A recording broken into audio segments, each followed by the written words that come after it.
Permanece en mí, da fruto abundante. Aleluya, aleluya. El Señor esté con ustedes. Lectura del Santo Evangelio según San Juan. Gloria a ti, Señor.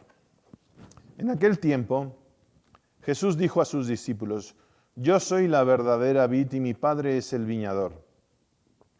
Al sarmiento que no da fruto en mí, Él lo arrancará, y al que da fruto lo poda para que dé más fruto.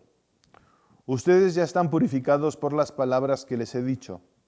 Permanezcan en mí y yo en ustedes. Como el sarmiento no puede dar fruto por sí mismo si no permanece en la vid, así tampoco ustedes si no permanecen en mí. Yo soy la vid, ustedes los sarmientos. El que permanece en mí y yo en él, ese da fruto abundante, porque sin mí nada pueden hacer. Al que no permanece en mí se le echa fuera como al sarmiento y se seca. Luego lo recogen, lo arrojan al fuego y arde. Si permanecen en mí y mis palabras permanecen en ustedes, pidan lo que quieran y se les concederá. La gloria de mi Padre consiste en que den mucho fruto y se manifiesten así como discípulos míos. Palabra del Señor. Gloria a ti, Señor Jesús. Hoy estamos celebrando la festividad de Nuestra Señora de Fátima, una devoción muy querida por muchas personas y en algunos países es una fiesta muy importante. Una fiesta que en condiciones ordinarias haría que hoy Fátima estuviese llena de gente. Y pues no lo va a estar.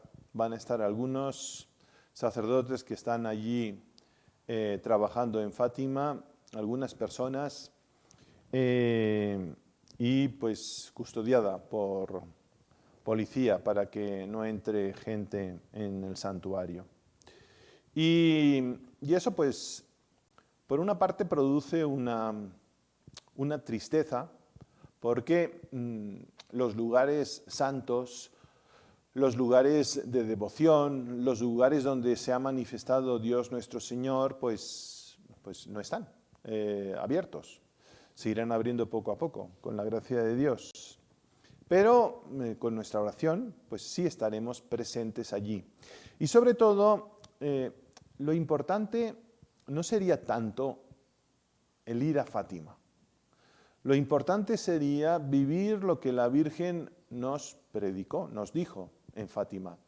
No es que dijese una cosa contraria, diferente a lo que es la revelación pública, que esa ya la tenemos en la Biblia.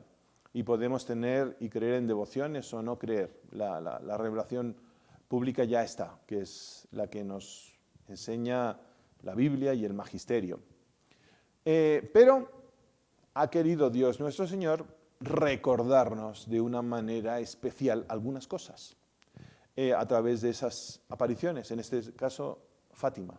No estaremos en Fátima, muchos pues a lo mejor no han ido a Fátima, pero lo que sí tenemos que hacer es vivir lo que Fátima nos propone. Y lo que Fátima nos propone es ser cristianos de oración y convertirnos, convertir nuestro corazón. Rezar por las almas que están necesitadas de Dios nuestro Señor. Tú y yo que estamos aquí presentes, pues tenemos a nuestro Señor Jesucristo, creemos en nuestro Señor Jesucristo, pero hay muchas personas que no creen en nuestro Señor Jesucristo y tenemos que rezar por ellas. ¿Por qué? Porque una de las cosas que nos recuerda Fátima, que hoy no está muy proclamado porque es algo que no es políticamente correcto, es que algunas almas se van al infierno. Algunas almas rechazan a Dios.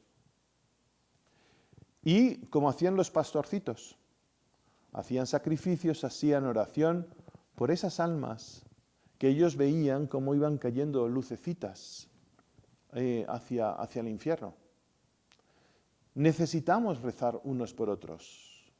Muchas almas llegan al cielo por tu oración, por mi oración, por tu sacrificio, por mi sacrificio. Y eso es lo que nos enseña la Virgen María hoy. Hoy que estamos en este confinamiento y que tanta gente sufre y tanta gente a lo mejor puede perder la esperanza, puede perder la ilusión, puede perder la fe, puede estar preguntándose, ¿dónde está Dios? ¿Qué hace Dios?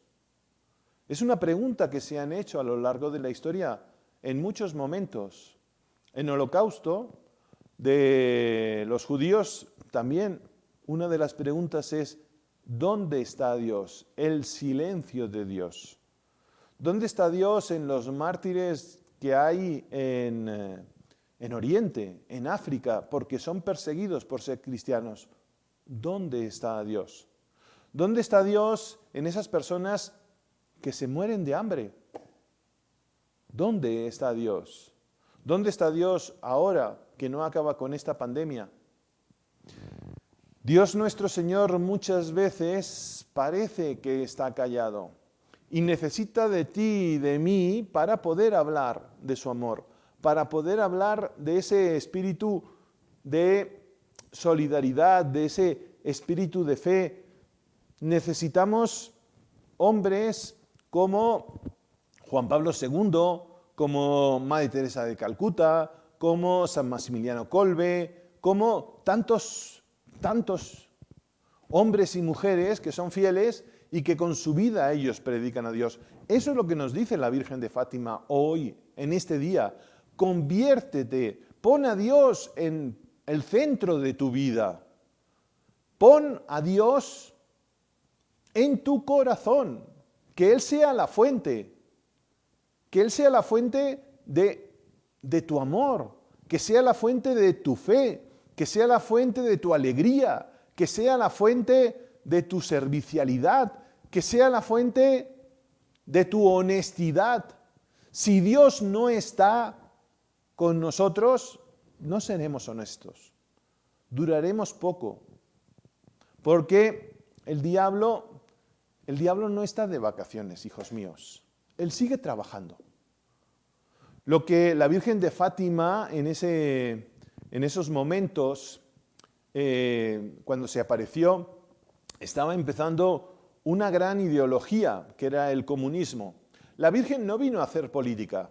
Lo que sí vino a decirnos es que hay muchas ideologías que promueven la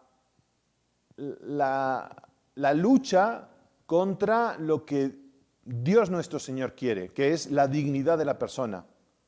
Y esas ideologías que promueven pues, el odio, que promueven el aborto, que promueven la eutanasia, que promueven la destrucción de la familia, que promueven la destrucción del hombre y de la mujer.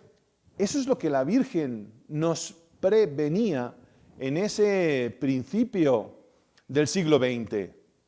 No era una política, ella no venía a hacer política. Ella venía a decirnos que hay ideologías que no promueven la dignidad de la persona. Y nos decía que nos necesita a nosotros, debemos rezar, nos pedía que recemos el rosario, que vivamos unidos a Dios nuestro Señor, nos pedía que nos convirtiéramos. Eso es lo que hoy estamos haciendo, pidiéndole a ella, a la Virgen de Fátima, que nos ayude, que nos convierta. Y hay otra cosa que me llama la atención en esta liturgia del día de Fátima y que pues, está en la primera lectura, en la lectura de los Hechos de los Apóstoles.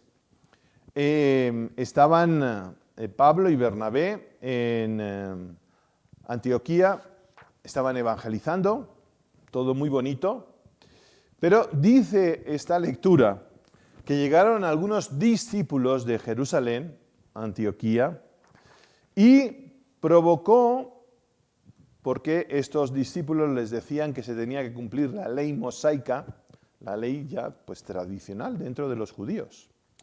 Y les decía a los nuevos discípulos, a los nuevos cristianos que se están bautizando, que aparte del bautismo tenían que cumplir la ley mosaica, entre ellas circuncidarse. Y dice la lectura, esto provocó un altercado y una violenta discusión con Pablo y Bernabé. ¿Se han dado cuenta de la palabra? Una violenta discusión. Discípulos de Jesús, discípulos que estaban escuchando el Evangelio de los apóstoles, de los primeros que habían escuchado a Jesús y discutían. Eso de que el cristianismo en los primeros años era Alicia en el País de las Maravillas, no es así.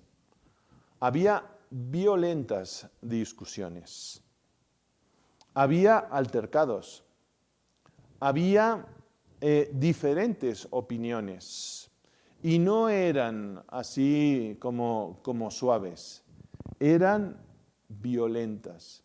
El que tengamos diferentes opiniones, tenemos nosotros que saber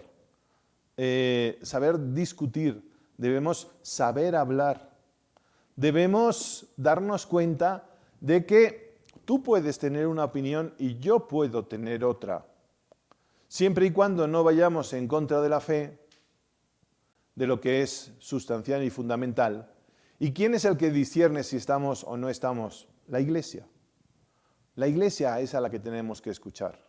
La Iglesia que en la tradición ha sido y sigue siendo coherente con lo que se dice y con lo que se ha dicho. Y ahí nosotros vemos que si alguien empieza a decir una cosa totalmente diferente, puedes comulgar pues como tú quieras, lo único importante es que tú tengas un gran corazón. Pues no, nuestro Señor Jesucristo y la Iglesia no nos dice eso, nos dice que tenemos que estar preparados. Pero puede haber discusiones. Una de esas discusiones que ahora se está pues suscitando y provocando, y tenemos que tener cuidado de que no provoque divisiones, es lo que el Papa mañana va a hacer. Un momento de oración, de reflexión, de diálogo interreligioso, lo que mismo que desde 1986 el Papa Juan Pablo II empezó y promovió, que el Papa Benedicto XVI también ha realizado y que el Papa Francisco en este momento de una gran pandemia, de una gran crisis mundial, está uniendo a las diferentes religiones para hacer un momento de oración, de reflexión. Para algunos será oración, para otros pues será un momento de reflexión, porque pues no oran, no tienen un Dios al cual orar. Pero es un momento de diálogo interreligioso. Eso no es renegar de nuestra fe. Eso es simplemente de unirnos para pedir algo que es una necesidad de todo ser humano. Yo creo que esas violentas discusiones tenemos que saber manejarlas. No tenemos que tener todos la misma opinión. No tenemos que todos seguir el mismo camino. Todos tenemos que tener la misma meta, que es el cielo. Y Dios nuestro Señor pues, nos pide que pidamos unos por otros.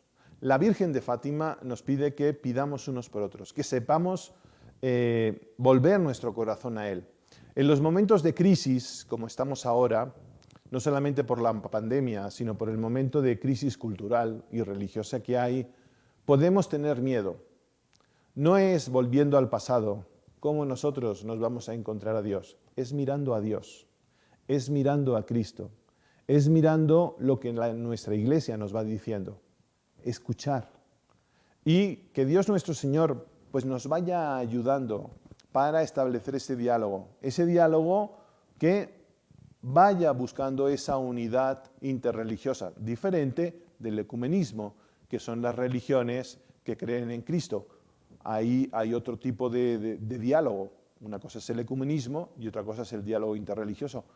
Pero tenemos que buscar unir en las cosas en que estamos de acuerdo. Eso no significa que tengamos que negar en las cosas que creemos. Tenemos que saber defenderlas, porque la Virgen nos dice, conviértete y cree en el Evangelio. Que Dios nuestro Señor nos ayude a tener un corazón abierto, a tener un corazón fiel, a tener un corazón orante, a tener un corazón que sepa sacrificarse y ofrecer esos momentos por tantas almas que están necesitadas de nosotros. Que Dios nuestro Señor y que la Virgen de Fátima nos ayude y nos proteja. Que así sea.